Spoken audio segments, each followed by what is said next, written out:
ನಮಸ್ಕಾರ ಸ್ನೇಹಿತರೆ, ಎಲ್ಲರಿಗೂ ಸ್ಟಡಿ ರೇಸ್ ಕನ್ನಡ ಯೂಟ್ಯೂಬ್ ಚಾನಲ್ಗೆ ಸ್ವಾಗತ. ಸ್ನೇಹಿತರೆ, ಇವತ್ತಿನ ಒಂದು ವಿಡಿಯೋದಲ್ಲಿ ಮಾರ್ಚ್ 11 ಮತ್ತು 12ರ ಒಂದು ಕರೆಂಟ್ ಅಫೇರ್ಸನ್ನು ಸ್ಟಾರ್ಟ್ ಮಾಡೋಕ್ಕಿಂತ ಮುಂಚಿತವಾಗಿ ಯಾರೆಲ್ಲ ನಮ್ಮ ಚಾನಲ್ಗೆ ಸಬ್ಸ್ಕ್ರೈಬ್ ಆಗಿಲ್ಲ, ಚಾನಲ್ನ ಸಬ್ಸ್ಕ್ರೈಬ್ ಮಾಡಿ, ಶೇರ್ ಮಾಡಿ, ಲೈಕ್ ಮಾಡಿ ಮತ್ತು ಬೆಲ್ ಐಕನ್ನ ಕ್ಲಿಕ್ ಮಾಡಿ. ಬಿಕಾಸ್ ನಾವು ವಿಡಿಯೋ ಅಪ್ಲೋಡ್ ಮಾಡಿದಾಗ ನಿಮಗೆ ಬೇಗನೆ ನೋಟಿಫಿಕೇಷನ್ ಬರುತ್ತೆ. ಸೊ ದ್ಯಾಟ್ ವಿಡಿಯೋನ ಸ್ಟಾರ್ಟ್ ಮಾಡೋಕ್ಕಿಂತ ಮುಂಚಿತವಾಗಿ ನಿಮ್ಮೆಲ್ಲರಲ್ಲಿ ಇನ್ನೊಂದು ರಿಕ್ವೆಸ್ಟನ್ನು ಮಾಡ್ಕೊತಿದ್ದೀವಿ. ಏನಂದರೆ, ವಿಡಿಯೋ ನಿಮಗೆ ಇಷ್ಟ ಆಗ್ತಿದ್ರೆ ದಯವಿಟ್ಟು ವಿಡಿಯೋಗಳನ್ನು ನಿಮ್ಮ ಫ್ರೆಂಡ್ಸ್ಗಳಿಗೂ ಶೇರ್ ಮಾಡಿ. ಬಿಕಾಸ್ ಇದರಿಂದ ಅವ್ರಿಗೂ ಕೂಡ ಸದುಪಯೋಗ ಸಿಗಲಿ, ನಮಗೂ ಕೂಡ ಅಂದರೆ ಇಷ್ಟೊಂದು ಜನ ನೋಡ್ತಾ ಇದ್ದಾರೆ ಅಂತ ಒಂದು ಸೆಲ್ಫ್ ಸ್ಯಾಟಿಸ್ಫ್ಯಾಕ್ಷನ್ ಇರುತ್ತೆ. So that you have to do one work, that is you have to share these videos to your friends. ಅರ್ಥಾಯ್ತಾ ಫ್ರೆಂಡ್ಸ್? ಒಳ್ಳೆ ಜೋಶೊಂದಿಗೆ ಇವತ್ತಿನ ಒಂದು ಕರೆಂಟ್ ಅಫೇರ್ಸನ್ನು ನೋಡಿರಿ. ಮೊದಲನೇ ಪ್ರಶ್ನೆ ಏನು ಕೇಳಿದ್ರೆ, ರಾಜಕೀಯ ಪಕ್ಷಗಳಿಗೆ ರಾಷ್ಟ್ರೀಯ ಮಾನ್ಯತೆ ನೀಡುವರು ಯಾರು ಅಂತಕ್ಕಂಥ ಪ್ರಶ್ನೆಯನ್ನು ಕೇಳಿದ್ದಾರೆ. ಸೊ ದ್ಯಾಟ್ ಇದಕ್ಕೆ ಸರಿಯಾಗಿರ್ತಕ್ಕಂಥ ಉತ್ತರ ಯಾವುದಂದರೆ, ಮೊದಲನೇ ಆಪ್ಷನ್ನು ಕೇಂದ್ರ ಚುನಾವಣಾ ಆಯೋಗ. Very important. ಆಲ್ರೆಡಿ ನಿಮ್ಮ ಎಕ್ಸಾಮಲ್ಲಿ ಇದು ಪ್ರಶ್ನೆಯನ್ನು ಕೇಳಿದರೆ ಅದೇ ಪ್ರಶ್ನೆಯನ್ನು ನಾವು ಎತ್ಕೊಂಡಿದ್ದೀವಿ. ಅರ್ಥ ಆಯ್ತಾ? ಕೇಂದ್ರ ಚುನಾವಣಾ ಆಯೋಗವು ರಾಜಕೀಯ ಪಕ್ಷಗಳಿಗೆ ರಾಷ್ಟ್ರೀಯ ಮಾನ್ಯತೆಯನ್ನು ನೀಡುತ್ತೆ. ಹಾಗಾದರೆ ನಾನು ಯಾಕೆ ಪ್ರಶ್ನೆಯನ್ನು ಕೇಳಿದ್ರೆ ಅಂದರೆ, ಇತ್ತೀಚೆಗೆ ನೀವೆಲ್ಲರೂ ನ್ಯೂಸ್ ಪೇಪರಲ್ಲಿ ಓದ್ಕೊಂಡಿರ್ತೀರಾ, ಟಿ ವಿಗಳಲ್ಲಿ ನೋಡಿರ್ತೀರಾ. ಏನೆಂದರೆ, ಪಂಜಾಬದಲ್ಲಿ 2 ರಾಷ್ಟ್ರೀಯ ಪಕ್ಷಗಳನ್ನು ಹೊರತುಪಡಿಸಿ, ಅಂದರೆ BJP ಮತ್ತು ಕಾಂಗ್ರೆಸ್ಸನ್ನು ಹೊರತುಪಡಿಸಿ ಆಮ್ ಆದ್ಮಿ ಪಾರ್ಟಿ ಏನಾಗಿದೆ ಅಲ್ಲಿ ಗೆಲುವನ್ನು ಸಾಧಿಸಿದೆ. ಬಟ್ ಈ ಒಂದು ರೆಸ್ಪೆಕ್ಟಲ್ಲಿ ಸುಮಾರು ಜನಕ್ಕೆ ಕನ್ಫ್ಯೂಷನ್ ಆಗಿದೆ. ಏನೆಂದರೆ, ಆಮ್ ಆದ್ಮಿ ಪಾರ್ಟಿ ಇದು ರಾಷ್ಟ್ರೀಯ ಪಕ್ಷ ಆಗುತ್ತೋ ಇಲ್ವೋ ಅಂತಕ್ಕಂಥ ಪ್ರಶ್ನೆ. ಹಾಗಾದರೆ ಯಾವುದೇ ಒಂದು ಪಕ್ಷಕ್ಕೆ ರಾಷ್ಟ್ರೀಯ ಮಾನ್ಯತೆಯನ್ನು ಯಾವಾಗ ನೀಡಲಾಗುತ್ತೆ ಅಂತಕ್ಕಂಥ ಪ್ರಶ್ನೆಯನ್ನು ಬರುತ್ತೆ. ಅಂದರೆ ಯಾವುದೇ ಒಂದು ಪಕ್ಷಕ್ಕೆ ರಾಷ್ಟ್ರೀಯ ಮಾನ್ಯತೆ ನೀಡುವರು ಕೇಂದ್ರ ಚುನಾವಣಾ ಆಯೋಗ. ಹಾಗಾದರೆ ಅದನ್ನು ಯಾವಾಗ ನೀಡ್ತಾರೆ ಅಂತಕ್ಕಂಥ ಪ್ರಶ್ನೆ. ದ್ಯಾಟ್ ಇದರ ಕುರಿತು ನಾವು ಸಹ ವಿಸ್ತಾರವಾಗಿ ಡಿಸ್ಕಷನ್ ಮಾಡ್ತಾ ಹೋಗೋಣ. ನೋಡಿರಿ, ರಾಷ್ಟ್ರೀಯ ಪಕ್ಷವಾಗುವುದು ಹೇಗೆ? ಒಂದು ರಾಷ್ಟ್ರೀಯ ಪಕ್ಷ ಆಗಬೇಕಾದ್ರೆ ಏನೇನು ಅದಕ್ಕೆ ಕ್ರೈಟೇರಿಯಾಗಳಿರಬೇಕು, ಏನೇನು ಮಾನದಂಡ ಇರಬೇಕಂದ್ರೆ, ಅಟ್ಲೀಸ್ಟ್ 3 ಮಾನದಂಡಗಳಲ್ಲಿ, ಟೋಟಲ್ 3 ಮಾನದಂಡಗಳಲ್ಲಿ ಒಂದನ್ನು ಈಡೇರಿಸಲೇಬೇಕು. 3ರಲ್ಲಿ ಒಂದು ಮಾನದಂಡ ಏನಾದರೂ ಅದು ಈಡೇರಿಸಿದೆ ಅಟ್ಲೀಸ್ಟು ಅದು ಏನಾಗುತ್ತೆ, ರಾಷ್ಟ್ರೀಯ ಪಕ್ಷ ಆಗುತ್ತೆ. ರಾಷ್ಟ್ರೀಯ ಪಕ್ಷವೆಂದು ಮಾನ್ಯತೆ ನೀಡೋರು ಸೆಂಟ್ರಲ್ ಎಲೆಕ್ಷನ್ ಕಮಿಷನ್. ಅರ್ಥ ಆಯ್ತಾ? ಹಾಗಾದರೆ 3 ಮಾನದಂಡಗಳು ಯಾವುವು ಅಂದರೆ, ಲೋಕಸಭೆಯ ಒಟ್ಟು ಕ್ಷೇತ್ರಗಳಲ್ಲಿ, ಅರ್ಥ ಆಯ್ತಾ, ಲೋಕಸಭೆಯ ಒಟ್ಟು ಕ್ಷೇತ್ರಗಳಲ್ಲಿ ಕನಿಷ್ಠ 3 ರಾಜ್ಯಗಳಿಂದ ಕನಿಷ್ಠ ಶೇಕಡ 2ರಷ್ಟು, ಅಂದರೆ 11 ಸ್ಥಾನಗಳಲ್ಲಿ ಗೆಲುವನ್ನು ಸಾಧಿಸಬೇಕು. ಅರ್ಥ ಆಯ್ತಾ? ಲೋಕಸಭೆ ಇಲೆಕ್ಷನಲ್ಲಿ ಫೈಟ್ ಮಾಡಬೇಕು. ಆ ಫೈಟ್ ಮಾಡಿದಾಗ ಲೋಕಸಭೆ ಒಟ್ಟು ಕ್ಷೇತ್ರಗಳಲ್ಲಿ 11 ಸ್ಥಾನಗಳಲ್ಲಿ ಆ ಪಕ್ಷ ಗೆದ್ದಿರಬೇಕು. ಅಂದರೆ ಶೇಕಡ 2%, 11 ಸ್ಥಾನಗಳನ್ನು ಗೆದ್ದಿದ್ರೆ ಆ ಒಂದು ಪಕ್ಷವನ್ನು ರಾಷ್ಟ್ರೀಯ ಪಕ್ಷವೆಂದು ಮಾನ್ಯತೆಯನ್ನು ನೀಡಲಾಗುತ್ತೆ. ಮೊದಲನೇದು ಕರೀತಾ. ತದನಂತರದಲ್ಲಿ 4 ರಾಜ್ಯಗಳಲ್ಲಿ ಹೆಚ್ಚುವರಿಯಾಗಿ 4 ಲೋಕಸಭಾ ಸ್ಥಾನಗಳೊಂದಿಗೆ, 4 ರಾಜ್ಯಗಳಲ್ಲಿ ಹೆಚ್ಚುವರಿಯಾಗಿ 4 ಲೋಕಸಭಾ ಸ್ಥಾನಗಳೊಂದಿಗೆ ಕನಿಷ್ಠ ಶೇಕಡ 6ರಷ್ಟು ಮತಗಳನ್ನು ಗಳಿಸಿರಬೇಕು. 3 ರಾಜ್ಯಗಳಲ್ಲಿ ಇಷ್ಟು ಗಳಿಸೋಕ್ಕಾಗಲಿಲ್ಲ ಅಂದರೆ, ಅದಕ್ಕೆ 3 ರಾಜ್ಯಗಳಿಂದ 11 ಸ್ಥಾನಗಳನ್ನು ಗೆಲ್ಲಕ್ಕೆ ಆಗಲಿಲ್ಲ ಅಂದರೆ 4 ರಾಜ್ಯಗಳಲ್ಲಿ ಹೆಚ್ಚುವರಿಯಾಗಿ 4 ಲೋಕಸಭಾ ಸ್ಥಾನಗಳೊಂದಿಗೆ ಶೇಕಡ 6ರಷ್ಟು ಮತವನ್ನು ಗಳಿಸಿರಬೇಕು. ಅವಾಗಲೂ ಕೂಡ ಆ ಪಕ್ಷವನ್ನು ರಾಷ್ಟ್ರೀಯ ಪಕ್ಷವೆಂದು ಮಾನ್ಯತೆ ನೀಡಲಾಗುತ್ತೆ. ಇನ್ನು ತದನಂತರದಲ್ಲಿ ಪಕ್ಷ 4 ಅಥವಾ ಅದಕ್ಕೂ ಹೆಚ್ಚು ರಾಜ್ಯಗಳಲ್ಲಿ ರಾಜ್ಯ ಪಕ್ಷವೆಂದು ಗುರುತಿಸಿಕೊಂಡಿರಬೇಕು. ಯಾವುದೇ ಒಂದು ಪಕ್ಷ ಅಟ್ಲೀಸ್ಟ್ 4 ಅಥವಾ 4ಕ್ಕಿಂತಲೂ ಹೆಚ್ಚು ರಾಜ್ಯಗಳಲ್ಲಿ ಅಲ್ಲಿ ರಾಜ್ಯ ಪಕ್ಷವೆಂದು ಅದು ಗುರುತಿಸ್ಕೊಂಡಿರಬೇಕು. 4 ರಾಜ್ಯಗಳಲ್ಲಿ ರಾಜ್ಯ ಪಕ್ಷವೆಂದು ಅದು ಗುರುತಿಸಿಕೊಂಡಾಗ ಅದನ್ನು ರಾಷ್ಟ್ರೀಯ ಪಕ್ಷವೆಂದು ಮಾನ್ಯತೆಯನ್ನು ನೀಡಲಾಗುತ್ತೆ. ಇದನ್ನು ಒಂದು ಕ್ರೈಟೇರಿಯಾ. ಸೊ ಈ ರಾಷ್ಟ್ರೀಯ ಮಾನ್ಯತೆಯನ್ನು ನೀಡೋರು ಈಗಾಗಲೇ ನಾನು ಹೇಳಿದ್ದೀನಿ, ಕೇಂದ್ರ ಚುನಾವಣಾ ಆಯೋಗ. ಇದು ನಮಗೆ ಗೊತ್ತಾಯಿತು ರಾಷ್ಟ್ರೀಯ ಪಕ್ಷ ಆಗುವುದು ಹೇಗೆ. ಹಾಗಾದರೆ ಯಾವುದೇ ಒಂದು ಪಕ್ಷ 4 ರಾಜ್ಯದಲ್ಲಿ ಅಸ್ತಿತ್ವ ಇದ್ದರೆ ಅದು ರಾಷ್ಟ್ರೀಯ ಪಕ್ಷ ಆಗುತ್ತೆ ಅಂತ ನಾನು ಹೇಳಿದೆ. ಹಾಗಾದರೆ ಯಾವುದೇ ಪಕ್ಷವನ್ನು ರಾಜ್ಯ ಪಕ್ಷವೆಂದು ಯಾವಾಗ ಗುರುತಿಸ್ತೀವಿ ನಾವು ಅಂತಕ್ಕಂಥ ಪ್ರಶ್ನೆ. ದ್ಯಾಟ್ ನೋಡಿ, ಯಾವುದೇ ಪಕ್ಷ ರಾಜ್ಯ ಪಕ್ಷವಾಗಿ ಗುರುತಿಸಿಕೊಳ್ಳಲು ವಿಧಾನಸಭೆ ಚುನಾವಣೆಯಲ್ಲಿ ಶೇಕಡ 6ರಷ್ಟು ಮತಗಳು, ವಿಧಾನಸಭೆ ಚುನಾವಣೆ ಎಷ್ಟು ಹೇಳ್ರಿ, ಶೇಕಡ 6ರಷ್ಟು ಮತಗಳು, ಲೋಕಸಭೆಯಲ್ಲಿ ಶೇಕಡ 6ರಷ್ಟು ಮತಗಳು ಅಗತ್ಯವಾಗಿ ಗಳಿಸಲೇಬೇಕು. ಲೋಕಸಭೆಯಲ್ಲಿ ಶೇಕಡ 6%, ಆ್ಯಂಡ್ ವಿಧಾನಸಭೆಯಲ್ಲಿ 6% ಮತಗಳನ್ನು ಗಳಿಸಿದ್ದಾಗ ಮಾತ್ರ ಆ ಒಂದು ಪಕ್ಷವನ್ನು ರಾಜ್ಯ ಪಕ್ಷವೆಂದು ಪರಿಗಣಿಸ್ತೀವಿ. ಆ ರಾಜ್ಯ ಪಕ್ಷವು 4 ರಾಜ್ಯಗಳಲ್ಲಿ ಅಸ್ತಿತ್ವದಲ್ಲಿದ್ದರೆ ಅಂಥ ಪಕ್ಷವನ್ನು ರಾಷ್ಟ್ರೀಯ ಮಾನ್ಯತೆಯನ್ನು ನೀಡಲಾಗುತ್ತೆ. ಅರ್ಥ ಆಯ್ತಾ? ಇಷ್ಟು ತಮ್ಮ ತಲೆಯಲ್ಲಿ ಕ್ಲಿಯರ್ ಆಗಿರಬೇಕು. ಹಾಗಾದರೆ ಭಾರತದ ಒಂದು ರಾಷ್ಟ್ರೀಯ ಪಕ್ಷಗಳು ಯಾವ್ಯಾವು? ಹಾಗಾದರೆ ಪ್ರಸ್ತುತವಾಗಿ ಎಷ್ಟು ರಾಷ್ಟ್ರೀಯ ಪಕ್ಷಗಳಿದಾವೆ ಅಂತಕ್ಕಂಥ ಪ್ರಶ್ನೆಯನ್ನು ನಿಮ್ಮ ಎಕ್ಸಾಮಲ್ಲಿ ಡೈರೆಕ್ಟಾಗಿ ಕೇಳ್ಬೋದು. ಪ್ರಸ್ತುತ ಭಾರತದಲ್ಲಿ 8 ರಾಷ್ಟ್ರೀಯ ಪಕ್ಷಗಳಿದ್ದಾವೆ. 8 ರಾಷ್ಟ್ರೀಯ ಪಕ್ಷಗಳಲ್ಲಿ ನಿಮ್ಮೆಲ್ಲರಿಗೂ ಗೊತ್ತಿರುವ ಹಾಗೆ ಭಾರತೀಯ Janata party, that is BJP, it is also one of the national party. And other one is the Bharatiya Rashtriya Congress, Indian National Congress. It is also one of the national party. These two are the dominant parties in India. ತದನಂತರದಲ್ಲಿ communist party of India, that is simple ಆಗಿ CPI, it is also a national party. ಇನ್ನು ತದನಂತರದಲ್ಲಿ CPIದಲ್ಲಿ ಮತ್ತೊಂದು ಬರುತ್ತೆ, communist party of India ಮಾರ್ಕ್ಸ್ವಾದಿ ಅಥವಾ CPI ಎಂಬತಕ್ಕಂಥದ್ದು. It is also a national party. ಇನ್ನು ಬಹುಜನ್ ಸಮಾಜ್ ಪಕ್ಷ BSP, ಅರ್ಥಾತ್ ಬಹುಜನ್ ಸಮಾಜ್ ಪಕ್ಷ ಅಥವಾ ಪಾರ್ಟಿ ಅಂತ ಬಹುಜನ್ ಸಮಾಜ್ ಪಾರ್ಟಿ ಅಂತ ಹೇಳ್ತೀವಿ. ಬಟ್ ಇನ್ನೊಂದು all India Trinamool Congress AITC.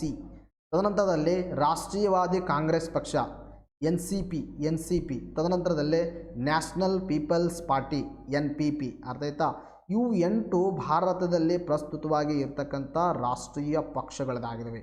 So ನಿಮ್ಮ ಎಕ್ಸಾಮಲ್ಲಿ ಪ್ರಶ್ನೆ ಯಾವ ಥರ ಕೇಳ್ಬೋದು ಅಂದರೆ, ಕೆಳಗಿನಗಳಲ್ಲಿ ಯಾವುದು ರಾಷ್ಟ್ರೀಯ ಪಕ್ಷವಾಗಿದೆ, ಕೆಳಗಿನಗಳಲ್ಲಿ ಯಾವುದು ರಾಷ್ಟ್ರೀಯ ಪಕ್ಷವಾಗಿಲ್ಲ, ಈ ಥರ ಪ್ರಶ್ನೆಗಳನ್ನು ಕೇಳಿದಾಗ ನಮಗೆಲ್ಲವೂ ಇದು ಗೊತ್ತಿರಬೇಕಾಗತ್ತೆ. ಇನ್ನು ತದನಂತರದಲ್ಲಿ 2016ರಲ್ಲಿ ಪಶ್ಚಿಮ ಬಂಗಾಳದಲ್ಲಿ ಸತತ 2 ವಿಧಾನಸಭಾ ಚುನಾವಣೆಗಳಲ್ಲಿ ಜಯಿಸಿದ ಮಮತಾ ಬ್ಯಾನರ್ಜಿ ನೇತೃತ್ವದ ತೃಣಮೂಲ ಕಾಂಗ್ರೆಸ್ಗೆ ಚುನಾವಣೆ ಆಯೋಗವು ರಾಷ್ಟ್ರೀಯ ಪಕ್ಷದ ಸ್ಥಾನಮಾನವನ್ನು ನೀಡಿತು. ನೋಡಿರಿ, ಇದು ಇಂಪಾರ್ಟೆಂಟು.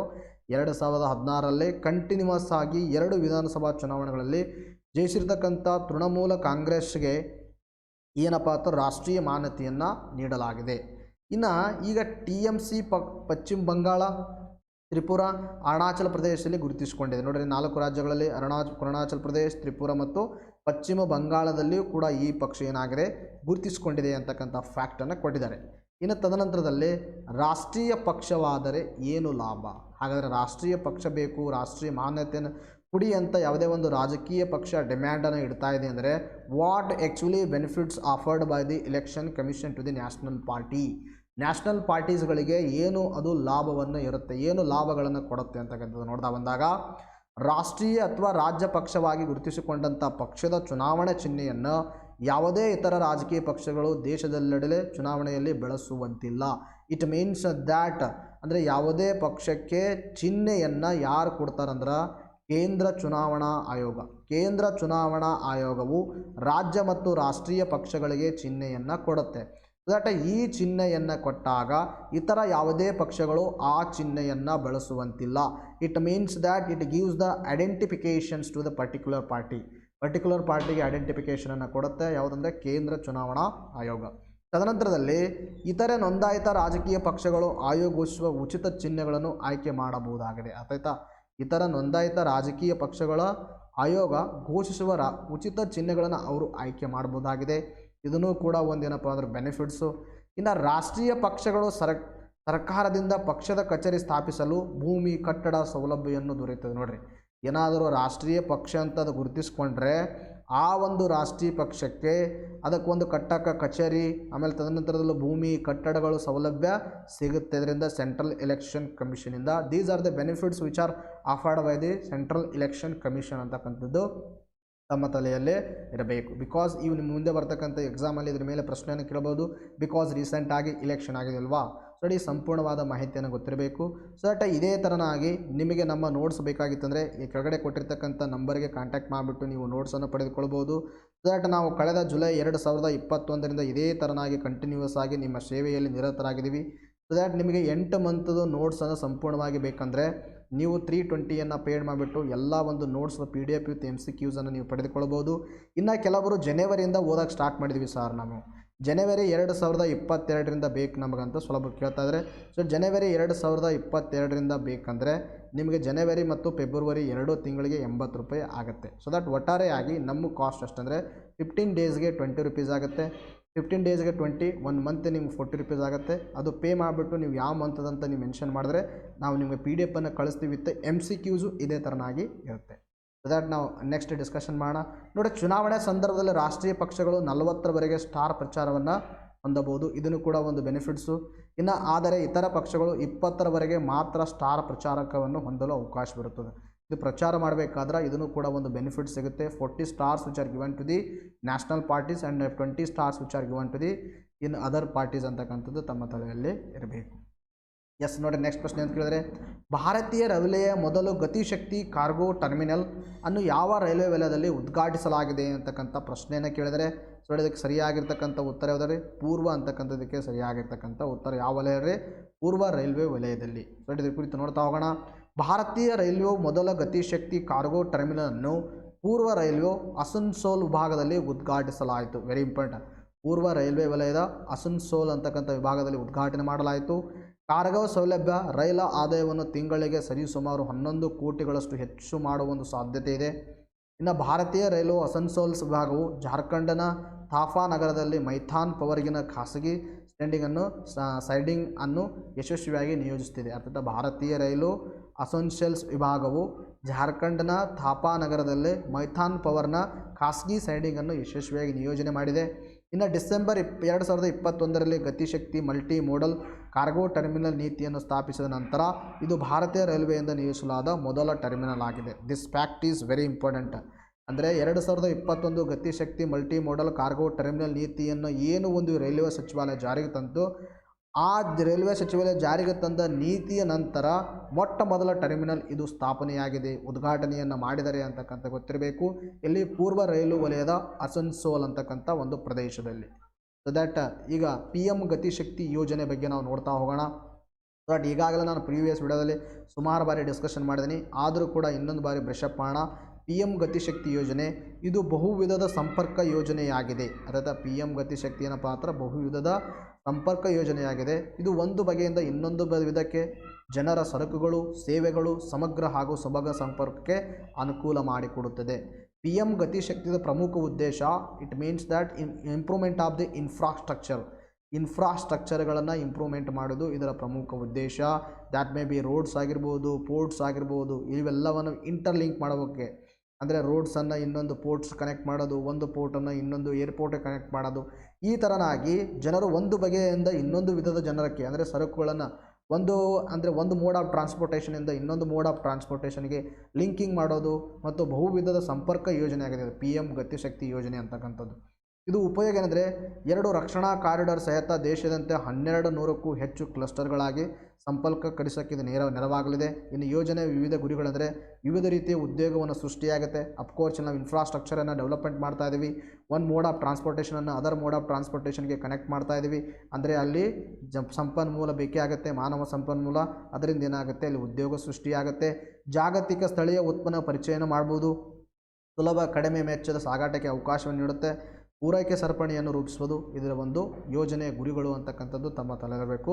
ಒಟ್ಟಾರೆಯಾಗಿ PM Gatishakti is the which improvements the infrastructure in the nations. ಅರ್ಥಾತ್ ಇದು ತಮ್ಮ ತಲೆಯಲ್ಲಿ ಇರಬೇಕು. ಎಸ್, ಈಗ ನಾವು ನೆಕ್ಸ್ಟ್ ನೋಡೋಣ.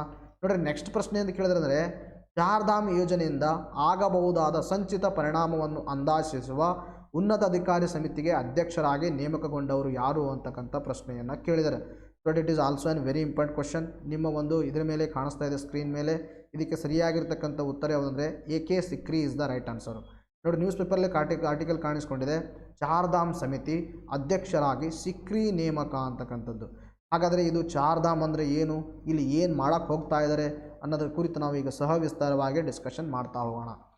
ಹಿಮಾಲಯದ ಕಣಿವೆಯುದ್ದಕ್ಕೂ ಚಾರ್ಧಾಮ್ ಯೋಜನೆಯಿಂದ ಆಗಬಹುದಾದ ಸಂಚಿತ ಪರಿಣಾಮವನ್ನು ಅಂದಾಜಿಸುವ ಉನ್ನತ ಅಧಿಕಾರಿ ಸಮಿತಿಯ ಒಂದು ಅಧ್ಯಕ್ಷರಾಗಿ ನಿವೃತ್ತ ನ್ಯಾಯಮೂರ್ತಿ AK ಸಿಕ್ರಿ ಅವರನ್ನು ಸುಪ್ರೀಂ ಕೋರ್ಟ್ ನೇಮಕ ಮಾಡಿದೆ. Very important. ಅಂದರೆ ಚಾರ್ಧಾಮಗೋಸ್ಕರ ಒಂದು ಸಂಚಿತ ಪರಿಣಾಮ, ಅದರಿಂದ ಎಷ್ಟು ಹಣ ವೆಚ್ಚ ಆಗ್ಬೋದು, ಏನೇನು ಬೆನಿಫಿಟ್ಸ್ ಆಗಬಹುದು ಅನ್ನೋದನ್ನು ವಿಶ್ಲೇಷಣೆ ಮಾಡೋಕ್ಕೆ ಒಂದು ಸಮಿತಿಯನ್ನು ನೇಮಕ ಮಾಡಿದರೆ ಆ ಸಮಿತಿಯ ಅಧ್ಯಕ್ಷರಾಗಿರೋದಂದರೆ AK ಸಿಕ್ರಿ ಅಂತಕ್ಕಂಥವ್ರು. ಇನ್ನು 2019ರಲ್ಲಿ ಪ್ರೊಫೆಸರ್ ರವಿ ಚೋಪ್ರಾ ಅವರನ್ನು ಸುಪ್ರೀಂ ಕೋರ್ಟ್ ಉನ್ನತಾಧಿಕಾರಿಯಾಗಿ ಸಮಿತಿಯ ಅಧ್ಯಕ್ಷರಾಗಿ ನೇಮಿಸಿತ್ತು. 2019ರಲ್ಲಿ ಇವರನ್ನು ನೇಮಕ ಮಾಡಿತ್ತು. ಬಟ್ ಇವರು ಏನಾಗಿದೆ, ಅವಧಿಯನ್ನು ಮುಗಿದಿದೆ. ಈಗ ಯಾರಿಗೆ ಮಾಡಿದರೆ AK ಸಿಕ್ರಿ ಅವರನ್ನು ಮಾಡಿದ್ದಾರೆ. ಚೋಪ್ರಾ ಜನವರಿ ತಿಂಗಳಿನಲ್ಲಿ ರಾಜೀನಾಮೆ ನೀಡಿದರು. ಇವರು ಚೋಪ್ರಾ ಏನು ಮಾಡಿದರೆ ರಾಜೀನಾಮೆ ನೀಡಿದರೆ. ಇವರು ನೀಡಿದ ರಾಜೀನಾಮೆಯನ್ನು ನ್ಯಾಯಮೂರ್ತಿಗಳಾದ DY ಚಂದ್ರಚೂಡ ಮತ್ತು ಸೂರ್ಯಕಾಂತ್ ಅವರಿಂದ ಪೀಠವು ಅಂಗೀಕರಿಸಿತು. Very important.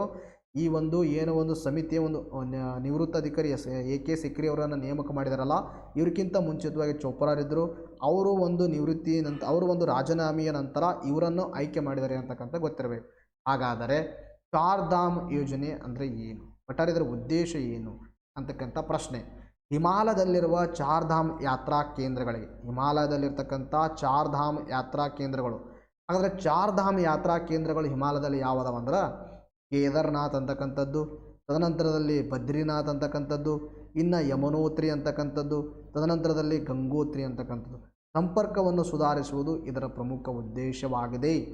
ಚಾರ್ಧಾಮ್ ಇತ್ತೀಚೆಗೆ ಸುದ್ದಿಯಲ್ಲಿದ್ದ ಚಾರ್ಧಾಮ್ ಯೋಜನೆಯ ಪ್ರಮುಖ ಉದ್ದೇಶವೇನೆಂದರೆ ಚಾರ್ಧಾಮಗಳಾದ ಕೇದಾರ್ನಾಥ್, ಬದ್ರಿನಾಥ್, ಯಮನೋತ್ರಿ, ಗಂಗೋತ್ರಿ ಇವುಗಳನ್ನು ಸಂಪರ್ಕ ಮಾಡುವುದು. ಹಾಗಾದರೆ ಇವು ಎಲ್ಲಿ ಕಂಡು ಬರ್ತಾವಂದರೆ ಯಾವ ರಾಜ್ಯದಲ್ಲಿ? ಉತ್ತರಾಖಂಡ್ ರಾಜ್ಯದಲ್ಲಿ ಕಂಡು ಬರ್ತಾವ. ಹಾಗಾದರೆ ಈ ಯೋಜನೆಯ ಒಟ್ಟು ವೆಚ್ಚ ಎಷ್ಟಂದರೆ 12,000 ಕೋಟಿ. ಇಷ್ಟು ಕೋಟಿ ರೂಪಾಯಿಗಳೇನಾಗುತ್ತೆ ವೆಚ್ಚ ಆಗಲಿದೆ. ಇನ್ನು ಅನುಷ್ಠಾನದ ಏಜೆನ್ಸಿಗಳು, ಇದನ್ನು ಅನುಷ್ಠಾನ ಮಾಡುವವರು ಯಾರಂದರೆ ಉತ್ತರಾಖಂಡ ರಾಜ್ಯ ಲೋಕೋಪಯೋಗಿ ಇಲಾಖೆ ಮತ್ತು BOR ಬಾರ್ಡರ್ ರೋಡ್ ಆರ್ಗನೈಸೇಷನ್ ಇದೆ ಇದು. ತದನಂತರದಲ್ಲಿ ರಾಷ್ಟ್ರೀಯ ಹೆದ್ದಾರಿ ಮತ್ತು ಮೂಲ ಸೌಕರ್ಯ ಅಭಿವೃದ್ಧಿ ನಿಗಮ ನಿಯಮಿತ. ಇವ್ರು ಏನು ಮಾಡ್ತಾರೆ, ಈ ಯೋಜನೆಯನ್ನು ಅನುಷ್ಠಾನವನ್ನು ಮಾಡ್ತಾ ಇದ್ದಾರೆ. ಹಾಗಾದರೆ ಒಂದು ಸ್ವಲ್ಪ ಮ್ಯಾಪಲ್ಲಿ ನಿಮಗೆ ತೋರಿಸ್ತಾ ಇದ್ದೀನಿ ನೋಡಿರಿ. ಒಟ್ಟು ಹೆದ್ದಾರಿಯ ಒಟ್ಟು ಉದ್ದ ಎಷ್ಟಿದೆ ಅಂದರೆ 719 ಕಿಲೋಮೀಟ್ರು. ಇನ್ನು ತದನಂತರದಲ್ಲಿ ಉತ್ತರದ ತುದಿ ಯಾವುದಂದರೆ ಮನ್ ಅಂತಕ್ಕಂಥ ತುದಿ. ಇನ್ನು ದಕ್ಷಿಣದ ತುದಿ ಯಾವುದಂದರೆ ರಿಷಿಕೇಶ್. ನೋಡಿ ಇಲ್ಲಿ ಕಾಣಿಸ್ತಾ ಇದೆನಾ, ಈ ಒಂದು ದಕ್ಷಿಣ ತುದಿಗೆ ಏನು ಮಾಡ್ತಾ ಇದ್ದಾರೆ, ಕನೆಕ್ಟ್ ಮಾಡ್ತಾ ಇದ್ದಾರೆ ರಿಷಿಕೇಶಿ.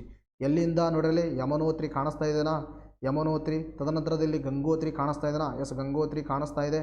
ಇನ್ನು ತದನಂತರದಲ್ಲಿ ಇಲ್ಲಿ ಬದ್ರಿನಾಥ್ ಕಾಣಿಸ್ತಾ ಇದೆನಾ, ನೋಡಿ ಬದ್ರಿನಾಥ್. ತದನಂತರದಲ್ಲಿ ಕೇದಾರ್ನಾಥ್ ಕಾಣಿಸ್ತಾ ಇದೆನಾ, ನೋಡಿ ಕೇದಾರ್ನಾಥ್. ಸೊ ಇವೆಲ್ಲ ಒಂದು ರುದ್ರಪ್ರಯಾಗ, ಬದ್ರಿನಾಥ್ ಮತ್ತು ಕೇದಾರ್ನಾಥ್ ಎರಡೂ ಇಲ್ಲಿ ಜಾಯಿನ್ ಮಾಡ್ತಿಲ್ಲಪ್ಪ ಆ ಥರ ರುದ್ರಪ್ರಯಾಗ ಎಂಬುದರಲ್ಲಿ. ಇನ್ನು ತದನಂತರದಲ್ಲಿ ಯಮನೋತ್ರಿ ಮತ್ತು ಗಂಗೋತ್ರಿ ಧಾರಾಸು ಅಂತಕ್ಕಂಥದ್ರಲ್ಲಿ ಏನಾಗುತ್ತೆ, ಎರಡೂ ಜಾಯಿನ್ ಆಗುತ್ತೆ. ಸೊ ಇಲ್ಲಿಂದ ಏನು ಮಾಡೋದು, ರಿಷಿಕೇಶಿಗೆ ಕನೆಕ್ಟ್ ಮಾಡೋದು. ಇಲ್ಲಿಂದ ರಿಷಿಕೇಶಿ, ಇಲ್ಲಿಂದ ರಿಷಿಕೇಶಿ.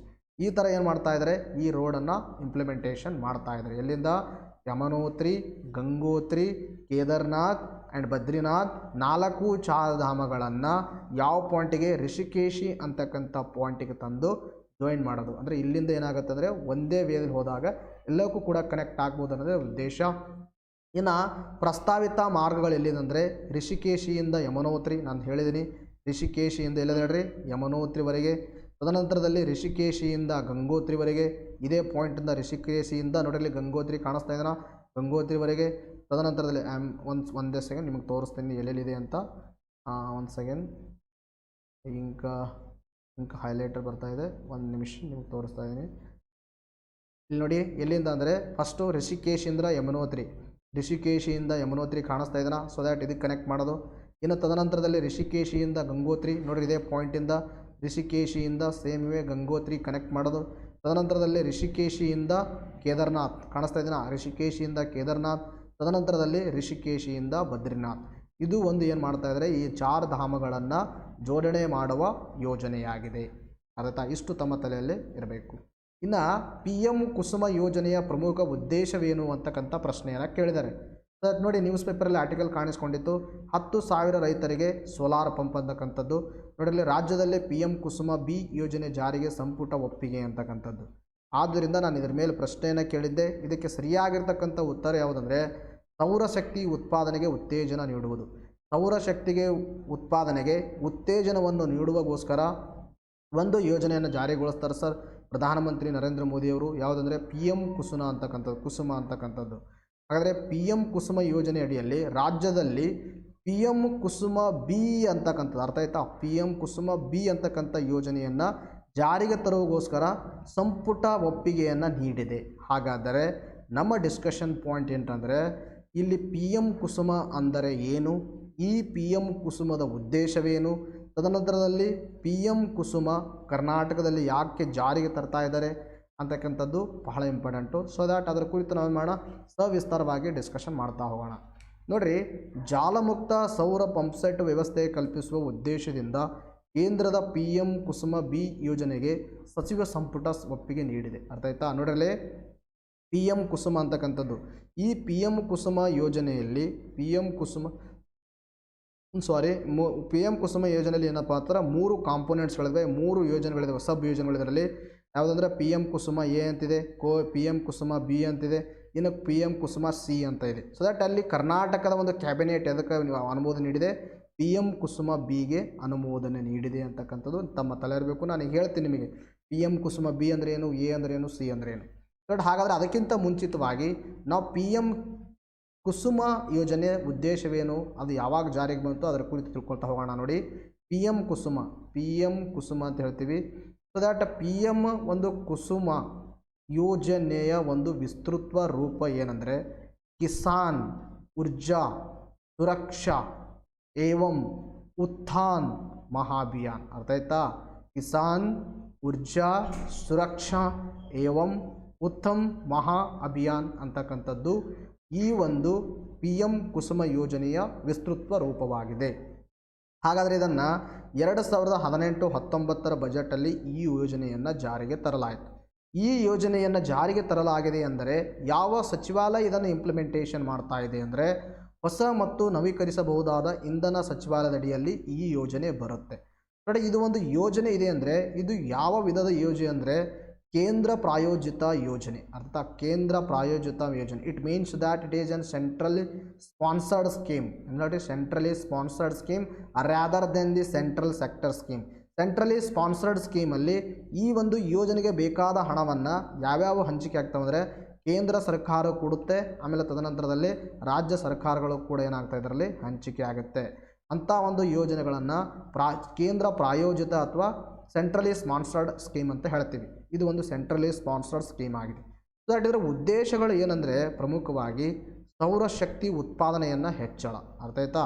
ಸೌರಶಕ್ತಿ ಉತ್ಪಾದನೆ ಏನು ಮಾಡೋದು, ಹೆಚ್ಚಳ ಮಾಡೋದು. ಬಿಕಾಸ್ ನೋಡಿರಿ, ಇವತ್ತಿನ ದಿನಮಾನಗಳಲ್ಲಿ ಏನಾಗಿದೆ ಅಂದರೆ ಮನುಷ್ಯನದು ಪಳಿವಳಿಕೆ ಇಂಧನಗಳ ಮೇಲೆ ಏನಾಗಿದೆ, ನಾವು ಜಾಸ್ತಿ ಅವಲಂಬನೆಯೇ ಆಗಿದೆ. ಸೊ ದಟ್ ಈ ಪಳಿವಳಿಕೆ ಇಂಧನಗಳ ಮೇಲೆ ಅವಲಂಬನೆ ಆಗೋದ್ರಿಂದಾಗಿ ಇದರಿಂದ ಏನಾಗ್ತಾ ಇದೆ ಅಂದರೆ carbon dioxide, carbon monoxide, methane, ozone ಮುಂತಾದ ಒಂದು ಹಸಿರು ಮನೆ ಅನಿಲಗಳನ್ನು ನಾವೇನು ಮಾಡ್ತಾ ಇದ್ದೀವಿ, ಹೊರಗಡೆ ಸೂಸ್ತಾ ಇದ್ವಿ. ಇನ್ನು ಇದರಿಂದ ಏನಾಗ್ತಾ ಇದೆ, ಕಾರುಗಳು ಮೋಟ್ರ್ಗಳಿಂದ ಹೊರಗೆ ಬರ್ತಾ ಇದೆ. ಸೊ ದಟ್ ಅದರಿಂದ ಏನಾಗ್ತಾ ಇದೆ ಅಂದರೆ ಹಸಿರು ಮನೆ ಪರಿಣಾಮ ಉಂಟಾಗ್ತಾಯಿದೆ. ಹಸಿರು ಮನೆ ಪರಿಣಾಮದಿಂದ ಏನಾಗ್ತಾ ಇದೆ, ವಾತಾವರಣದ ತಾಪಮಾನ ಹೆಚ್ಚಾಗ್ತಾ ಇದೆ. ಸರಾಸರಿ ತಾಪಮಾನ ಹೆಚ್ಚಾಗೋದ್ರಿಂದ ಜಾಗತಿಕ ತಾಪಮಾನ ಆಗ್ತಾ ಇದೆ. ಜಾಗತಿಕ ತಾಪಮಾನ ಆಗೋದ್ರಿಂದಾಗಿ ಒಂದು ಸಮುದ್ರದ ಪಕ್ಕದಲ್ಲಿರ್ತಕ್ಕಂಥ ದ್ವೀಪ ರಾಷ್ಟ್ರಗಳು ಮುಳುಗಿ ಹೋಗ್ತಾ ಇದ್ದಾವೆ. ನಮಗೊಂದು ಮಳೆ ಬರೋ ಸಂದರ್ಭದಲ್ಲಿ ಮಳೆ ಬರ್ತಾ ಇಲ್ಲ, ಮಳೆ ಬರದೇ ಸಂದರ್ಭದಲ್ಲಿ ಮಳೆ ಆಗ್ತಾ ಇದೆ. ನೋಡಿ, ಇವೆಲ್ಲ uncertainty conditions which are happened by the ಏನಪ್ಪ ಅಂದರೆ ಪಳಿವಳಿಕೆ ಇಂಧನಗಳನ್ನು ಯೂಸ್ ಮಾಡೋದ್ರಿಂದ. ಸೊ ದಟ್ ಈ ಪಳಿವಳಿಕೆ ಇಂಧನಗಳನ್ನು ಹೊರತುಪಡಿಸಿ ನಾವು ಆಲ್ಟರ್ನೇಟಿವ್ ವೇಸ್ಗಳನ್ನು ಹುಡುಕಬೇಕಾಗಿದೆ. ಅನ್ಕನ್ವೆನ್ಷನಲ್ ಸೋರ್ಸಸ್ಗಳು, ಎನರ್ಜಿ ಸೋರ್ಸಸ್ಗಳನ್ನು ಯೂಸ್ ಮಾಡಬೇಕಾಗಿದೆ. ನವೀಕರಿಸಬಹುದಾದ ಇಂಧನ ಶಕ್ತಿ ಮೂಲಗಳನ್ನು ಯೂಸ್ ಮಾಡಬೇಕಾಗಿದೆ. ಸೊ ಆ ಅಡಿಯಲ್ಲಿ ಕೇಂದ್ರ ಸರ್ಕಾರ ಒಂದು ಯೋಜನೆ ಸೌರಶಕ್ತಿ ಉತ್ಪಾದನೆ ಹೆಚ್ಚಳ ಮಾಡೋಕ್ಕೋಸ್ಕರ ಪಿ ಎಮ್ ಕುಸುಮ ಯೋಜನೆಯನ್ನು 2018-19 ಬಜೆಟಲ್ಲಿ ಇಂಟ್ರೊಡ್ಯೂಸ್ ಮಾಡಿತ್ತು.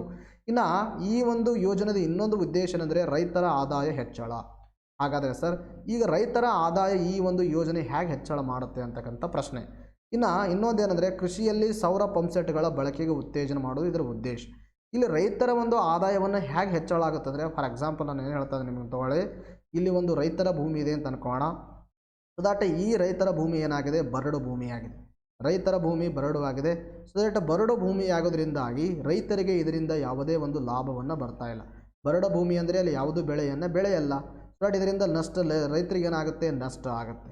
ಸೊ ದ್ಯಾಟ್ ಅವಾಗ ಏನು ಮಾಡುತ್ತಂದರೆ ಸರ್ಕಾರ ಈ ರೈತರ ಬಗ್ಗೆ ಗಮನವನ್ನು ಹರಿಸುತ್ತೆ. ಗಮನ ಹರಿಸಬೇಕು. ಈ ರೈತರು ಏನು ಮಾಡ್ಬೋದು, ತಮ್ಮ ಒಂದು ಈ ಬರಡು ಭೂಮಿಯಲ್ಲಿ ಸೋಲಾರ್ ಪ್ಲ್ಯಾಂಟ್ಸ್ಗಳನ್ನು ಅಳವಡಿಕೆ ಮಾಡ್ಬೋದು. ಸೋಲಾರ್ ಪ್ಲ್ಯಾಂಟ್ಸ್ಗಳನ್ನು ಅಳವಡಿಕೆ ಮಾಡಿ ಇಲ್ಲಿ ಸೋಲಾರ್ ಶಕ್ತಿಯನ್ನು, ಸೌರಶಕ್ತಿಯನ್ನು ಉತ್ಪಾದನೆ ಮಾಡ್ಬೋದು. ಈ ಒಂದು ಸೌರಶಕ್ತಿ ಉತ್ಪಾದನೆ ಮಾಡಿದಾಗ ಹಾಗಾದರೆ ರೈತ ಏನು ಮಾಡಬೇಕು, ಈ ಸೌರಶಕ್ತಿ ಅವನಿಗೆ ಎಲ್ಲ ಉಪಯೋಗ ಇದೆಯೂ ಇಲ್ಲ. ಆವಾಗ ರೈತ ಉತ್ಪಾದನೆ ಮಾಡಿರ್ತಕ್ಕಂಥ ಈ ಸೌರಶಕ್ತಿಯನ್ನು ವಿವಿಧ ರಾಜ್ಯಗಳ ಡಿಸ್ಕಾಮ್ ಕಂಪನೀಸ್ಗಳು ಇರ್ತಾವೆ. ಫಾರ್ ಎಕ್ಸಾಂಪಲ್ ನಮ್ಮಲ್ಲಿ ಹುಬ್ಬಳ್ಳಿ ಆಮೇಲೆ ಮಂಗಳೂರು ಈ ಒಂದು ಇಲೆಕ್ಟ್ರಿಸಿಟಿ ಏನು ಕಂಪ್ನಿಗಳಿದಾವಲ್ಲ ಅಂಥ ಕಂಪ್ನಿಗಳು ಈ ರೈತರಿಂದ ಆ ಒಂದು ಸೌರಶಕ್ತಿಯನ್ನು ಖರೀದಿ ಮಾಡ್ತಾವೆ. ಇದರಿಂದ ರೈತರಿಗೆ ಏನಾಗುತ್ತೆ, ಆದಾಯ ಬಂದಂಗಾಗುತ್ತೆ, ಬರಡು ಭೂಮಿನೂ ಕೂಡ ಯೂಸ್ ಮಾಡ್ಕೊಂಡಂಗಾಗುತ್ತೆ. ಇದು ಒಂದು ಎರಡನೇದು ಇದರ ಉದ್ದೇಶ. ಇನ್ನು ತದನಂತರದಲ್ಲಿ ಕೃಷಿಯಲ್ಲಿ ಸೌರ ಪಂಪ್ಸೆಟ್ಗಳ ಬಳಕೆ ಅಂದರೆ ಇನ್ನೂ ಕೆಲವೊಂದು ರೈತರು ಏನಾಗಿದ್ದಾರೆ ಅಂದರೆ they are depending upon the unconventional energy sources such as conventional energy sources ಯಾವುದಂದರೆ ಡೀಸೆಲ್ ಆಗಿರ್ಬೋದು, ಪೆಟ್ರೋಲ್ ಆಗಿರ್ಬೋದು, ಮುಂತಾದ ಹಳೆ ಇಂಜನ್ಸ್ಗಳನ್ನು ಯೂಸ್ ಮಾಡಿಕೊಂಡು ಕೃಷಿಯಲ್ಲಿ ಬಳಕೆ ಮಾಡ್ತಿರ್ತಾರೆ. ಸೊ ದಟ್ ಅವುಗಳನ್ನು ಹೊರತುಪಡಿಸಿ ರೈತರಿಗೆ ಏನು ಮಾಡೋದು, ಸೌರ ಪಂಪ್ಸೆಟ್ಗಳನ್ನು ಖರೀದಿ ಮಾಡೋಕ್ಕೆ ಅವ್ರಿಗೆ ಏನು ಮಾಡೋದು, ಸಹಾಯವನ್ನು ಮಾಡೋದು. ಆದರೆ ಹೇಗೆ ಸಹಾಯ ಮಾಡುತ್ತಂದರೆ ಸರ್ಕಾರ ಇವರು ಪಂಪ್ಸೆಟ್ಗಳನ್ನು ಖರೀದಿ ಮಾಡಿದಾಗ ರೈತರಿಗೆ 60% ಏನು ಕೊಡುತ್ತೆ, ಅವರಿಗೆ ಸಬ್ಸಿಡಿಯನ್ನು ಕೊಡುತ್ತೆ.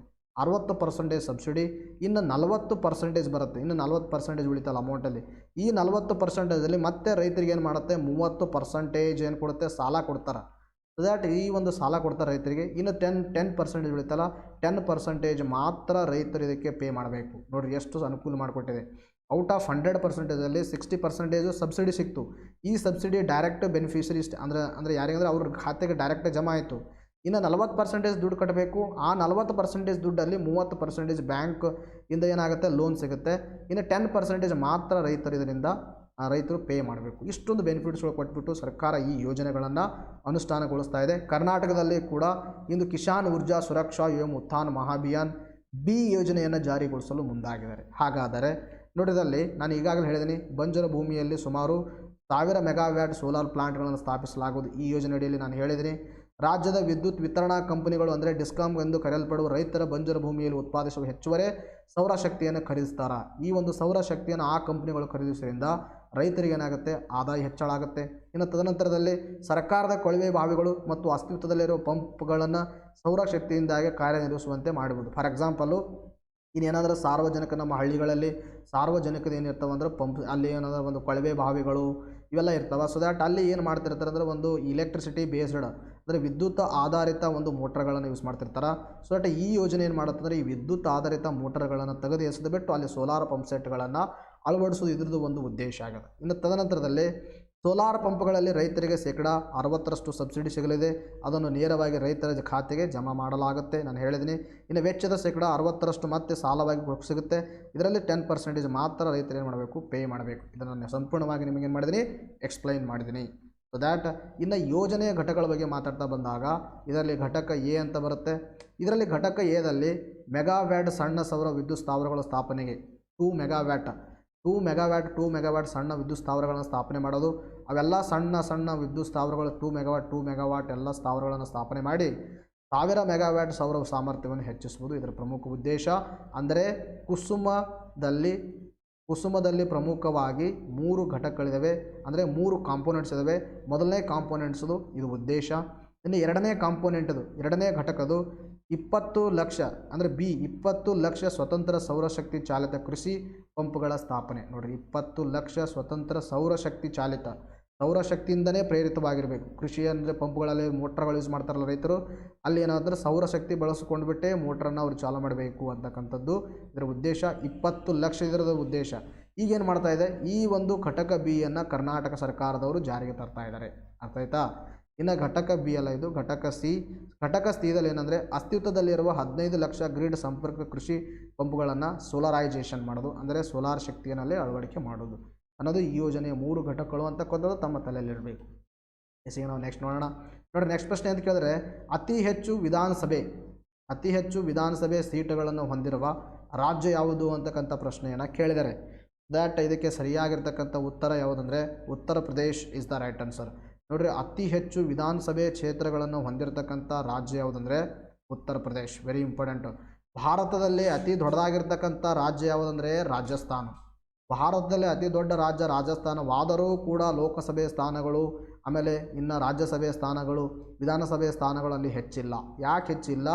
ಈ ಸ್ಥಾನಗಳನ್ನು ಜನಸಂಖ್ಯೆಯ ಆಧಾರದ ಮೇಲೆ ಕೊಡಲಾಗುತ್ತೆ. ಭಾರತದಲ್ಲಿ ಅತಿ ಹೆಚ್ಚು ಜನಸಂಖ್ಯೆ ಕಂಡುಬರುವ ಒಂದು ರಾಜ್ಯ ಯಾವುದಂದರೆ ಉತ್ತರ ಪ್ರದೇಶದಲ್ಲಿ ಅತಿ ಹೆಚ್ಚು ಜನಸಂಖ್ಯೆ ಕಂಡುಬರುತ್ತೆ. ಸೊ ದಟ್ ಈ ಒಂದು ಜನಸಂಖ್ಯೆ ಹೆಚ್ಚಿಗೆ ಕಂಡು ಬರುವುದರಿಂದಾಗಿ ಆ ಒಂದು ರಾಜ್ಯದಲ್ಲಿ ಏನಿದೆ ಅಂದರೆ ವಿಧಾನಸಭೆ ಕ್ಷೇತ್ರಗಳು ಹೆಚ್ಚಿಗಿದ್ದಾವೆ, ಆಟೋಮೆಟಿಕಲಿ ಲೋಕಸಭೆ ಕ್ಷೇತ್ರಗಳು ಹೆಚ್ಚಿಗಿರುತ್ತೆ, ಇನ್ನು ರಾಜ್ಯಸಭೆ ಕ್ಷೇತ್ರಗಳನ್ನು ಕೂಡ ಹೆಚ್ಚಿಗಿರುತ್ತೆ. ಬಟ್ ಇದು ನಾನು ಪ್ರಶ್ನೆ ಯಾಕೆ ನಿಮಗೆ ಕೇಳಿದೆ ಅಂದರೆ ಇತ್ತೀಚೆಗೆ ಏನಾಗಿದೆ ಅಂದರೆ ಪಂಚ ರಾಜ್ಯಗಳಲ್ಲಿ ಏನಾಗಿದೆ ಇಲೆಕ್ಷನ್ ಕಂಪ್ಲೀಟ್ ಆಗಿದೆ. ಬಟ್ ಯಾವ ಪಕ್ಷ ಗೆದ್ದುತ್ತೋ that is not for our examination. ಯಾವ ಪಕ್ಷ ಎಷ್ಟು ಗೆದ್ದು ಅನ್ನೋದು ನಮ್ಮ ಎಕ್ಸಾಮಲ್ಲಿ ಕೇಳಲ್ಲ. ನಮಗೇನು ಕೇಳ್ತಾ ಅಂದರೆ ಆ ಪಂಚ ರಾಜ್ಯಗಳಲ್ಲಿ ಎಷ್ಟು ಸೀಟ್ಗಳಿದ್ದವು, ಎಷ್ಟು ಲೋಕಸಭೆ ಸೀಟ್ಗಳಿದ್ದು, ಎಷ್ಟು ರಾಜ್ಯಸಭೆ ಸೀಟ್ಗಳಿದ್ದಾವೆ, ಎಷ್ಟು ವಿಧಾನಸಭೆ ಸೀಟ್ಗಳಿದ್ದಾವೆ ಅಂತಕ್ಕಂಥ ನಮ್ಮ ಎಕ್ಸಾಮಲ್ಲಿ ಕೇಳ್ತಾರೆ. ಬಟ್ ಅದಕ್ಕೆ ನಾವೇನು ಮಾಡೋಣ, ಸ್ವಲ್ಪ ಬ್ರೀಫಾಗಿ ನೋಡ್ತಾ ಹೋಗೋಣ. ನೋಡಿ, ನಾನು ಟೇಬಲರ್ ಕಾಲಮ್ ಕೊಟ್ಟಿದ್ದೀನಿ. ಇಲ್ಲಿ ಸ್ಥಾನ ಯಾವುದಂದರೆ ವಿಧಾನಸಭಾ ಸ್ಥಾನಗಳು, ರಾಜ್ಯಸಭೆ ಸ್ಥಾನಗಳು, ಇನ್ನು ತದನಂತರದಲ್ಲಿ ಯಾವುದಪ್ಪ ಅಂತಂದ್ರೆ ಲೋಕಸಭೆ ಸ್ಥಾನಗಳು ಅಂತ ಬರ್ತವೆ. ಸೊ ದಟ್ ಈ ವಿಧಾನಸಭೆ ಸ್ಥಾನಗಳು ಒಟ್ಟು ಉತ್ತರ ಪ್ರದೇಶದಲ್ಲಿ ಎಷ್ಟಿದಾವೆ ಅಂದರೆ 403 ಸ್ಥಾನಗಳಿದ್ದಾವೆ. 403 ಸ್ಥಾನಗಳು ಎಷ್ಟಿದಾವಪ್ಪ ಉತ್ತರ ಪ್ರದೇಶದಲ್ಲಿದ್ದಾವೆ.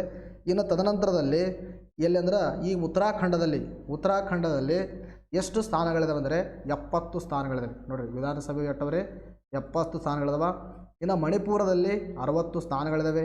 ತದನಂತರದಲ್ಲಿ ಪಂಜಾಬದಲ್ಲಿ 117 ಸ್ಥಾನಗಳಿದ್ದಾವೆ. ಇನ್ನು ತದನಂತರದಲ್ಲಿ ಗೋವಾದಲ್ಲಿ 40 ಸ್ಥಾನಗಳಿದ್ದಾವೆ. ಇಷ್ಟು ಗೊತ್ತಿರಬೇಕು ನಮಗೆ, ಅಂದರೆ ಯಾವ್ಯಾವ ರಾಜ್ಯದಲ್ಲಿ ಎಷ್ಟು ವಿಧಾನಸಭಾ ಕ್ಷೇತ್ರಗಳಿದ್ದಾವೆ ಅಂತಕ್ಕಂಥದ್ದು. ಎಲ್ಲಿ ಉತ್ತರ ಪ್ರದೇಶದಲ್ಲಿ 403 ಸ್ಥಾನಗಳಿದ್ದರೆ ಉತ್ತರಾಖಂಡದಲ್ಲಿ 70, ಮಣಿಪುರದಲ್ಲಿ 60, ಪಂಜಾಬದಲ್ಲಿ 117, ತದನಂತರದಲ್ಲಿ ಗೋವಾದಲ್ಲಿ 40 ಸ್ಥಾನಗಳಿದ್ದಾವೆ. ಇನ್ನು ತದನಂತರದಲ್ಲಿ ರಾಜ್ಯಸಭೆಯನ್ನು ಪರಿಗಣನೆ ತೆಗೆದುಕೊಂಡಾಗ ಇಲ್ಲಿ 31 ಸ್ಥಾನಗಳು, ಎಲ್ಲಿ ಉತ್ತರ ಪ್ರದೇಶದಲ್ಲಿ, ಇನ್ನು ಉತ್ತರಾಖಂಡದಲ್ಲಿ 3, ಮಣಿಪುರದಲ್ಲಿ 1, ಪಂಜಾಬದಲ್ಲಿ 7, ಇನ್ನು ಗೋವಾದಲ್ಲಿ 1. ಅದೇ ಥರನಾಗಿ ಲೋಕಸಭೆ ಸ್ಥಾನಗಳನ್ನು ನೋಡ್ತಾ ಬಂದಕ್ಕೆ ಉತ್ತರ ಪ್ರದೇಶದಲ್ಲಿ 80, ಉತ್ತರಾಖಂಡದಲ್ಲಿ 5, ಮಣಿಪುರದಲ್ಲಿ 2, ಇನ್ನು ತದನಂತರದಲ್ಲಿ ಪಂಜಾಬದಲ್ಲಿ 13, ಗೋವಾದಲ್ಲಿ 2. ಇಟ್ ಮೀನ್ಸ್ ದ್ಯಾಟ್ ಈ ಒಂದು ರಾಜ್ಯಗಳನ್ನು ಕಂಪೇರ್ ಮಾಡೋದಕ್ಕೆ ಭಾರತದಲ್ಲಿ ಅತಿ ಹೆಚ್ಚು ವಿಧಾನಸಭಾ ಕ್ಷೇತ್ರಗಳನ್ನು ಹೊಂದಿರತಕ್ಕಂಥ ರಾಜ್ಯ ಉತ್ತರ ಪ್ರದೇಶ್, ಭಾರತದಲ್ಲಿ ಅತಿ ಹೆಚ್ಚು ರಾಜ್ಯಸಭಾ ಸ್ಥಾನಗಳು ಹೊಂದಿರತಕ್ಕಂಥ ರಾಜ್ಯ ಉತ್ತರ ಪ್ರದೇಶ್, ಭಾರತದಲ್ಲಿ ಅತಿ ಹೆಚ್ಚು ಲೋಕಸಭೆ ಸ್ಥಾನಗಳು ಹೊಂದಿರತಕ್ಕಂಥ ರಾಜ್ಯ ಉತ್ತರ ಪ್ರದೇಶ್. ಸೊ ದ್ಯಾಟ್ ಇವತ್ತಿನ ನಿಮಗೆ ಪ್ರಶ್ನೆ ಏನಂದರೆ ಭಾರತದಲ್ಲಿ 2ನೇ ಅತಿ ಹೆಚ್ಚು ಲೋಕಸಭೆ ಸ್ಥಾನಗಳನ್ನು ಹೊಂದಿರತಕ್ಕಂಥ ರಾಜ್ಯ ಯಾವುದು? ಭಾರತದಲ್ಲಿ 2ನೇ ಅತಿ ಹೆಚ್ಚು ಲೋಕಸಭೆ ಸ್ಥಾನವನ್ನು ಹೊಂದಿರತಕ್ಕಂಥ ರಾಜ್ಯ ಯಾವುದು ಅಂತಕ್ಕಂಥದ್ದು ನೀವು ನನಗೆ ಕಮೆಂಟ್ ಸೆಕ್ಷನಲ್ಲಿ ಉತ್ತರವನ್ನು ತಿಳಿಸಬೇಕು. ಇಸಿಗೆ ನಾವು ನೆಕ್ಸ್ಟ್ ಪ್ರಶ್ನೆ ನೋಡೋಣ.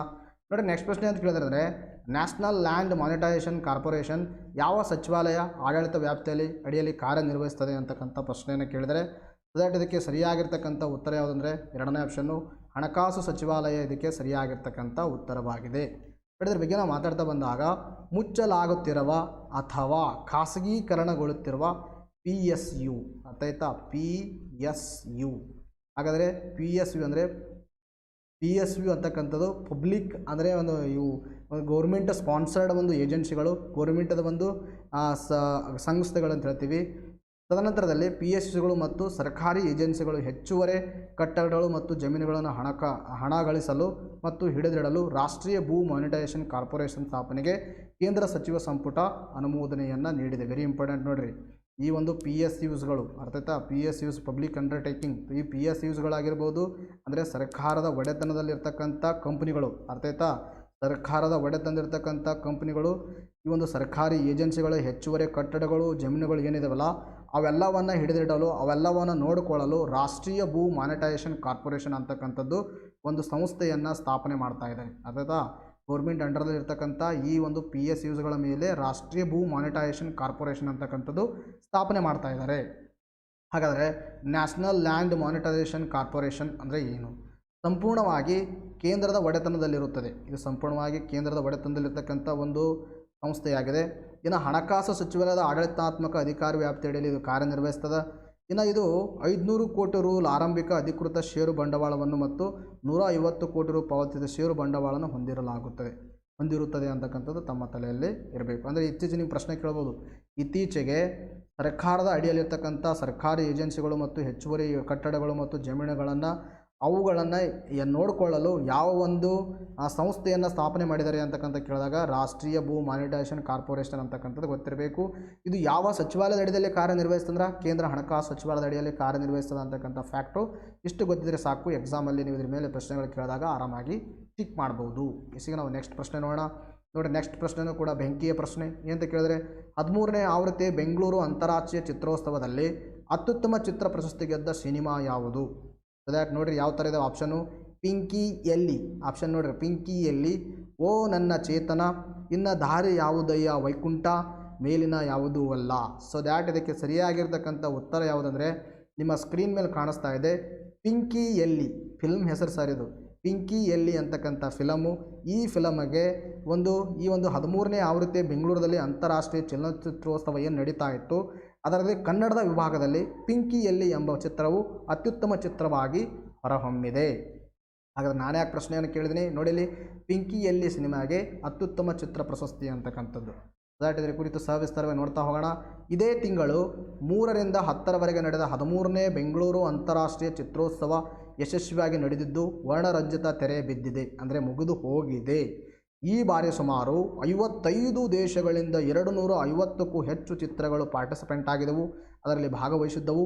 ಸೊ ಅದರಲ್ಲಿ ಕನ್ನಡ, ಇಂಡಿಯಾ ಮತ್ತು ಏಷ್ಯಾ ಎಂಬ 3 ವಿಭಾಗಗಳಲ್ಲಿ ಪ್ರಶಸ್ತಿಯನ್ನು ಪ್ರದಾನ ಮಾಡಲಾಗಿದೆ. ಅಂದರೆ 55 ದೇಶಗಳಿಂದ 250 ಚಿತ್ರಗಳು ಭಾಗವಹಿಸಿದ್ದು. ಅಂದರೆ ಈ ಭಾಗವಹಿಸಿರ್ತಕ್ಕಂಥ ಚಿತ್ರಗಳನ್ನು ಯಾವ ಥರ ಡಿವೈಡ್ ಮಾಡಿದರೆ ಅಂದರೆ, ಒಂದು ಕನ್ನಡ ವಿಭಾಗ ಅಂತ ಮಾಡಿದರೆ, ಇನ್ನೊಂದು ಭಾರತ ವಿಭಾಗ ಅಂತ ಮಾಡಿದರೆ, ಇನ್ನೊಂದು ಏಷ್ಯಾ ವಿಭಾಗ ಅಂತ ಮಾಡಿದ್ದಾರೆ. ಸೊ ದಟ್ ಈ ವಿಭಾಗಗಳಲ್ಲಿ ಪ್ರಶಸ್ತಿಯನ್ನು ಹಂಚಿಕೆ ಮಾಡಿದ್ದಾರೆ.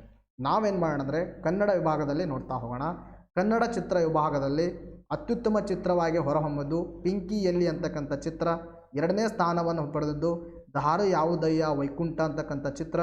3ನೇ ಸ್ಥಾನವನ್ನು ಪಡೆದಿದ್ದು ಓ ನನ್ನ ಚೇತನ ಅಂತಕ್ಕಂಥ ಚಿತ್ರ. ಇನ್ನು ತದನಂತರದಲ್ಲಿ ಕನ್ನಡ ಚಿತ್ರ ಸ್ಪರ್ಧಾ ವಿಭಾಗದಲ್ಲಿ, ಇಲ್ಲಿ ವಿಭಾಗಗಳು ಮಾಡಿದರೆ ಕನ್ನಡ ಚಿತ್ರ ಸ್ಪರ್ಧಾ ವಿಭಾಗದಲ್ಲಿ ಯಾವುದು ಅಂದರೆ ದೊಡ್ಡಹಟ್ಟಿ ಬೋರೇಗೌಡ ಅಂತಕ್ಕಂಥದ್ದು. ತದನಂತರದಲ್ಲಿ ದಂಡಿ ಅಂತದ್ದು 2ನೇ ಸ್ಥಾನ. 3ನೇ ಸ್ಥಾನದಲ್ಲಿ ದೇವರ ಕಾಡು ಅಂತಕ್ಕಂಥದ್ದು 3ನೇ ಸ್ಥಾನವನ್ನು ಪಡೆದುಕೊಂಡಿದೆ. ಇನ್ನು ಜನಪ್ರಿಯ ವಿಭಾಗದಲ್ಲಿ ನಿಮ್ಮೆಲ್ಲರಿಗೂ ಗೊತ್ತಿರುವ ಹಾಗೆ ಪ್ರಥಮ ಸ್ಥಾನವನ್ನು ಪಡೆದುಕೊಂಡಿರ್ತಕ್ಕಂಥ ಚಿತ್ರ ಯುವರತ್ನ. ಇದರಲ್ಲಿ ಯಾರಿದ್ದಾರೆ ಹೇಳಿ, ಇದರ ಯಾರೆಂದರೆ ಪುನೀತ್ ರಾಜ್ಕುಮಾರ್ ಅವರು ಇದು ಒಂದು ಸಿನಿಮಾವನ್ನು ನಟನೆ ಮಾಡಿದರು. ಬಟ್ ದುರಾದೃಷ್ಟಿಯಿಂದಾಗಿ ಅವರು ನಮ್ಮನ್ನು ಬಿಟ್ಟು ಅಗಲಿದ್ದಾರೆ. ಇನ್ನು ತದನಂತರದಲ್ಲಿ 2ನೇ ಸ್ಥಾನದಲ್ಲಿ ರಾಬರ್ಟ್ ಅಂತಕ್ಕಂಥ ಮೂವಿ. ಸೊ ದಟ್ ರಾಬರ್ಟಲ್ಲಿ I think so that Darshan ಅವರಿದ್ದಾರೆ ಇದರಲ್ಲಿ. ಇನ್ನು 3ನೇ ಸ್ಥಾನದಲ್ಲಿ ಪಡೆದುಕೊಂಡಿರ್ತಕ್ಕಂಥ ಚಿತ್ರ ಯಾವುದಂದರೆ ಕೋಟಿಗೊಬ್ಬ 3. ಸೊ ದ್ಯಾಟ್ ಕೋಟಿಗೊಬ್ಬ 3ರಲ್ಲಿ ಐ ಥಿಂಕ್ ಸೊ ದ್ಯಾಟ್ ಇದರಲ್ಲಿ ಸುದೀಪ್ ಅವರಿದ್ದಾರೆ. ಸೊ ದಟ್ ಈ 3 ಚಿತ್ರಗಳು ಜನಪ್ರಿಯ ವಿಭಾಗದಲ್ಲಿ ಫಸ್ಟು, ಸೆಕೆಂಡು, ಥರ್ಡನ್ನು ಪಡೆದುಕೊಂಡಿದ್ದೇವೆ. ಸೊ ದ್ಯಾಟ್ ನೆಕ್ಸ್ಟ್ ಏನು ಮಾಡೋಣ ನಾವು, ಇಲ್ಲಿ ನೋಡಿರಿ ಒಂದು ಆರ್ಟಿಕಲ್ ಕಾಣಿಸ್ಕೊಂಡಿದ್ದೀನಿ ಅಂದರೆ ಗ್ರಾಮ ಪಂಚಾಯತ್ಗೊಂದು ಗ್ರಾಮ್ 1 ರಾಜ್ಯಾದ್ಯಂತ ವಿಸ್ತರಿಸಲು ಬೊಮ್ಮೆಯ ನೇತೃತ್ವದ ಸಂಪುಟ ಒಪ್ಪಿಗೆ. ಸೊ ದಟ್ ಇದು ಏನಂದರೆ ಗ್ರಾಮ್ 1 ಯೋಜನೆ ಬಗ್ಗೆ ಬಂದಿದೆ. ಸೊ ದಟ್ ನಾನು ಪ್ರೀವಿಯಸ್ ವಿಡಿಯೋಗಳಲ್ಲಿ ನಮ್ಮ ಒಂದು ನೋಟ್ಸಲ್ಲಿ ಸುಮಾರು ಬಾರಿ ಮಲ್ಟಿಪಲ್ ಟೈಮ್ಸ್ ಇದನ್ನು ನಾನು ನಿಮಗೆ ಹೇಳಿದ್ದೀನಿ. ಆದರೂ ಕೂಡ ಒಂದು ಬಾರಿ ನಾನು ಸಿಂಪಲಾಗಿ ರಿವೈಸ್ ಮಾಡ್ತೀನಿ. ಗ್ರಾಮ್ 1 ಯೋಜನೆ, ಗ್ರಾಮ್ 1 ಯೋಜನೆಯ ಪ್ರಮುಖ ಉದ್ದೇಶ ಏನೆಂದರೆ ಸರ್ ಇರೋದು ಇಲ್ಲಿ ಏನಂದರೆ ಸರ್ಕಾರದ ಸೌಲಭ್ಯ, ಕ್ಯಾಸ್ಟ್ ಇನ್ಕಮ್ ಆಗಿರ್ಬೋದು, ಇನ್ನು ರೈತರ ಒಂದು ಏನಂದರೆ ಒಂದು ಪಹಣಿ ಪತ್ರಗಳಾಗಿರ್ಬೋದು, ಇನ್ನೂ ಈ ಥರ ಸರ್ಕಾರದ ಏನು ಒಂದು ಸೌಲಭ್ಯಗಳಿರ್ತಾವಲ್ಲ ಅಥವಾ ಒಂದು ಯೋಜನೆಗಳಿರ್ತಾವಲ್ಲ, ಅವು ಒಂದೇ ಪಾಯಿಂಟಲ್ಲಿ ಜನರಿಗೆ ಸಿಗಬೇಕು, ಒಂದೇ ಕೇಂದ್ರದಲ್ಲಿ. ಇದರ ಪ್ರಮುಖ ಉದ್ದೇಶ. ಅದಕ್ಕೆ ಏನು ಮಾಡಿದರೆ ಗ್ರಾಮ್ 1 ಅಂದರೆ ಗ್ರಾಮ್ 1 ಆ ಒಂದರಲ್ಲೇ ಎಲ್ಲ ಸೇವೆಗಳು ಸಿಗುತ್ತೆ. ಇದರ ಪ್ರಮುಖ ಉದ್ದೇಶವಾಗಿದೆ. ಇದು ಮೊಟ್ಟ ಮೊದಲು ದಾವಣಗೆರೆ ಜಿಲ್ಲೆಯಲ್ಲಿ ಇದನ್ನು ಅಳವಡಿಸ್ಕೊಂಡಿದ್ರು. ಎಲ್ಲರಿ ದಾವಣಗೆರೆ ಜಿಲ್ಲೆಯಲ್ಲಿ ಜಾರಿಗೆ ತರಲಾಗಿತ್ತು. ಈಗ ನಾವು ನೆಕ್ಸ್ಟ್ ನೋಡೋಣ. ನೋಡಿ ನೆಕ್ಸ್ಟ್ ಪ್ರಶ್ನೆ ಅಂತ ಕೇಳಿದ್ರೆ ಅಂದರೆ ನ್ಯೂಕ್ಲಿಯರ್ ರಿಸರ್ಚ್ಗಾಗಿ ಯುರೋಪಿನ ಸಂಸ್ಥೆ CERN ಇತ್ತೀಚೆಗೆ ಯಾವ ದೇಶದ ವೀಕ್ಷಕ ಸ್ಥಿತಿಯನ್ನು ಅವಮಾನತುಗೊಳಿಸಿದೆ ಅಂದರೆ ರಷ್ಯಾ. Very important. ಇನ್ನು ತದನಂತರದಲ್ಲಿ ರಾಷ್ಟ್ರೀಯ ಯುವ ಸಂಸತ್ತು ಉತ್ಸವ 2022 ವಿಷಯ ಯಾವುದಂದರೆ ನವಭಾರತ ಧ್ವನಿಯಾಗಿರಿ ಮತ್ತು ಪರಿಹಾರಗಳನ್ನು ಕಂಡುಕೊಳ್ಳಿ ಮತ್ತು ನೀತಿಗೆ ಕೊಡುಗೆ ನೀಡಿ ಅಂತಕ್ಕಂಥದ್ದು ಇದರ ಒಂದು ಥೀಮ್ ಆಗಿತ್ತು. ಇತ್ತೀಚೆಗೆ ಬಿಡುಗಡೆಯಾದ UNICEF+ ವರದಿ ಯಾವ ಕ್ಷೇತ್ರಕ್ಕೆ ಸಂಬಂಧಿಸಿದೆ ಅಂದರೆ ಅದು ಎಜುಕೇಷನ್ಗೆ ಸಂಬಂಧಿಸಿದೆ ಅಂತಕ್ಕಂಥದ್ದು ಗೊತ್ತಿರಬೇಕು. ಸೊ ಈ ವಿಡಿಯೋನ ಮುಗಿಸೋಕ್ಕಿಂತ ಮುಂಚಿತವಾಗಿ those were want the notes we have to contact this number and got the notes. For the notes we have to pay 15 ಡೇಸ್ಗೆ 20 ರೂಪೀಸ್ ಅಂತಕ್ಕಂಥದ್ದು ಹೇಳುತ್ತಾ ಇವತ್ತಿನ ವಿಡಿಯೋನ ಮುಗಿಸೋಣ. ಮತ್ತೆ ಮುಂದಿನ ವಿಡಿಯೋದಲ್ಲಿ ಭೇಟಿಯಾಗೋಣ. Thank you friends, take care, bye bye.